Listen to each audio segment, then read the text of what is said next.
लगता है, डर लगता है, परंतु गंगा मैया हमें किसी भी प्रकार की दोबारा किसी भी प्रकार की हानि नहीं होने। वामन पुराण के अनुसार जब भगवान विष्णु वामन रूप के अंदर थे तो उन्होंने अब जब अपना तीसरा कदम आकाश की तरफ उठाया था तो ब्रह्मा जी ने उनके चरणों को जल के द्वारा धोया और उस जल को अपने कमंडल में डाल लिया था।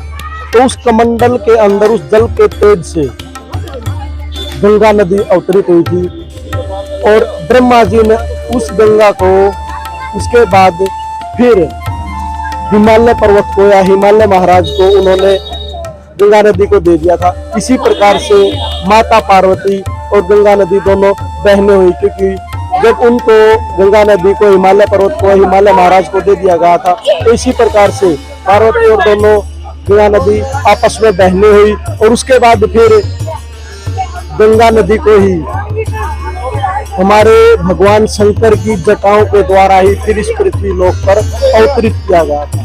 बहुत से कष्टों को, बहुत से पापों को, बहुत सी आत्माओं को, प्रेतात्माओं को इन्होंने इस धरा से मुक्ति दी थी। हम उसी भगवान राम के झूले के पास हैं। जब रावण का वध करके दोनों भाई वापिस आ रहे थे तो तब भगवान लक्ष्मण जी ने दो रस्सियों के सहारे एक झूले का निर्माण करवाया गया था। तो यहाँ से थोड़ी दूरी के आगे ही लक्ष्मण झूले के नाम से प्रसिद्ध है, पर अभी वो किसी कारणों से बंद है। तो इसी कड़ी में हम आपको भगवान श्री राम के झूले के लाइव दर्शन करवा रहे हैं, जो सामने कैमरामैन से कहूंगा एक बार दिखाएं। हम आपको इसी राम झूले से ही जिस प्रकार भगवान राम यहाँ से निकल के दूसरी तरफ गए थे, हम इस पूरे झूले के आपको लाइव दर्शन करवाते हैं कि किस प्रकार आदिकाल में बना हुआ जो झूला आज के वक्त भी इस कलयुग के अंदर लोगों को एक स्थान से दूसरे स्थान पर यात्रा करवा रहा है। नदी के, गंगा नदी के एक किनारे से दूसरे किनारे को आज भी जोड़ रहा है।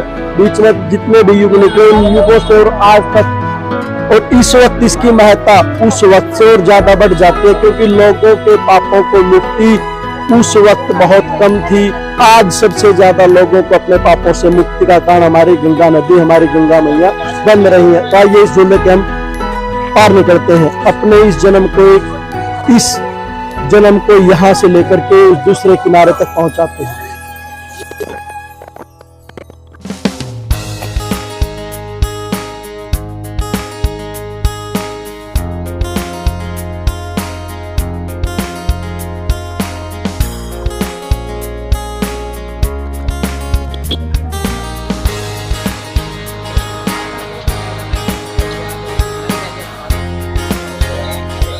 भक्तजन साथियों, जो लक्ष्मण झूला है बिल्कुल इसके पास में ही त्र्यंबकेश्वर मंदिर 13 मंजिल है, जिसकी भव्यता होती है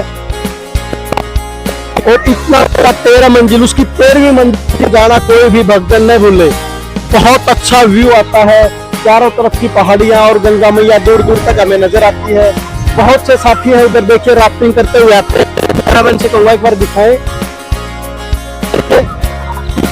तो साथियों यहाँ से लगभग 15 से 25 किलोमीटर से राफ्टिंग। जी हाँ साथियों, मैं बिल्कुल गंगा मैया के बीच में बैठा हुआ हूँ और यहाँ बैठ कर आपको पूरे की पूरे गंगा मैया का व्यू दिखा रहा हूँ कि किस प्रकार गंगा मैया के बीच में बैठ के मैं आपको बिल्कुल ऋषिकेश से लाइव दर्शन करवा रहा हूँ गंगा मैया के, कि कितना अच्छा महसूस होता है जब हम गंगा मैया के बीच में बैठते हैं और यहाँ पर बैठ के आपको लाइव व्यू दिखाते हैं। बिल्कुल ठंडा ठंडा अच्छा पानी, और बिल्कुल मेरे पीछे जो दिखाई दे रहा है वो है राम सेतु या फिर राम झूला, क्योंकि लक्ष्मण झूले पर काम चल रहा है और लक्ष्मण झूले पर कोई भी आदमी या कोई भी हमारा सनातन धर्म का भाई कोई भी वहाँ पर नहीं जा सकता, क्योंकि पिछले कुछ समय से उसको बंद कर दिया गया, क्योंकि उसकी एक वायर टूट गई थी। इसलिए अब सारे के सारे भक्तजन जितने भी आए हुए हैं यहाँ ऋषिकेश के अंदर सिर्फ राम झूले के दर्शन करते हैं और यहाँ पर गंगा मैया के अंदर डुबकी लगाते हैं। तो मैं इसीलिए बिल्कुल गंगा मैया के बीच में बैठा हुआ हूँ और आपको यहाँ पर गंगा मैया के दर्शन करवा रहा हूँ कि आइए और गंगा मैया के अंदर डुबकी लगाइए। कितना अच्छा लग रहा है बिल्कुल यहाँ पर कि चारों तरफ भक्तजन दिखाई दे रहे हैं हमें। और मैं आपको यहाँ से बिल्कुल लाइव दर्शन करवा रहा हूँ। कोई भी ऐसा आज तक यूट्यूब वाला नहीं है कि जो बिल्कुल गंगा मैया के बीच में बैठ के आपको यहाँ की लाइव डिटेल, लाइव बातें दिखा रहा है कि कैसे गंगा मैया हमारे सभी पापों से हमें मुक्त करती हैं। तो आइए दोस्तों, जो भी कहीं भी बैठा हुआ है इस समय एक डुबकी गंगा मैया के अंदर लगाएं, क्योंकि मैंने पहले भी आपको बताया है कि किस प्रकार से गंगा मैया को यहाँ पर अवतरित किया गया ब्रह्मा जी के द्वारा। और उसके बाद शिव शंकर भगवान ने उनको अपनी जटाओं के अंदर धारण किया और फिर किस प्रकार से उस गंगा मैया को धरती पर अवतरित किया गया है।